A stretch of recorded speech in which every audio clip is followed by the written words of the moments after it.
আমরা গুগল থেকে অনেক কিছু সার্চ করি, এভাবে সার্চ করতে করতে আমাদের গুগল ক্রোমের হিস্ট্রি ফুল হয়ে যায়।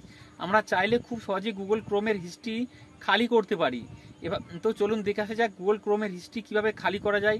তো ভিডিওটি দেখার আগেও আপনি যদি ফেসবুক থেকে দেখেন আমার চ্যানেলটি অবশ্যই ফলো করবেন, কারণ আমার চ্যানেলে এরকম ভিডিও প্রতিনিয়ত আপনি দেখতে পাবেন। এবং আপনি যদি ইউটিউব থেকে দেখেন আমার চ্যানেলটি অবশ্যই সাবস্ক্রাইব করবেন। তো চলুন ভিডিওতে। গুগল ক্রোমের হিস্ট্রি কিভাবে ডিলিট করা যায়। এখন আপনার মনে প্রশ্ন আসতে পারে যে গুগল ক্রোমের হিস্ট্রি কেন ডিলিট করব। হ্যাঁ, অবশ্যই ডিলিট করতে হবে, কারণ এর জন্য দেখুন গুগল ক্রোমটি ওপেন করার পর আমি যদি সেটিংসে চলে যাই, সেটিংসে চলে যাওয়ার পর দেখুন খুব একটা গুরুত্বপূর্ণ জিনিস দেখাবো, আপনাদেরকে ধৈর্য ধরে জিনিসটি দেখতে হবে।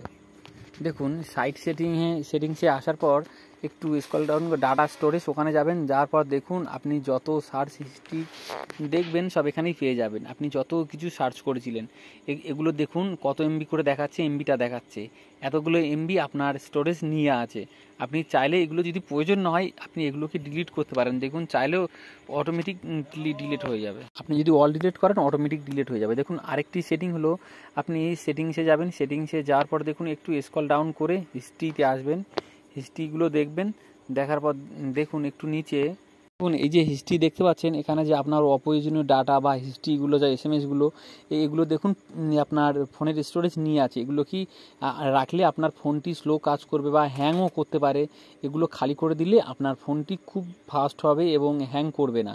তো এগুলো ডিলিট করে দেওয়ার পর আপনি দেখুন ডিলিট ব্রাউজারে আসার পর এখানে চাইলে আপনি কোন দিনের ডিলিট করবে সেটি সেট করতে পারেন, বা আপনি চাইলে প্রতিদিনেরটাই ডিলিট করতে পারেন, সেটি সেট করার পর ডিলিট করে দেবেন। করে দিলে আপনার ফোনটি খুব ফাস্ট কাজ করবে। রুকো যারা, সবার করো। पीछे देखो पीछे हेलो आज बैगन वाओ ब्यूटीफुल।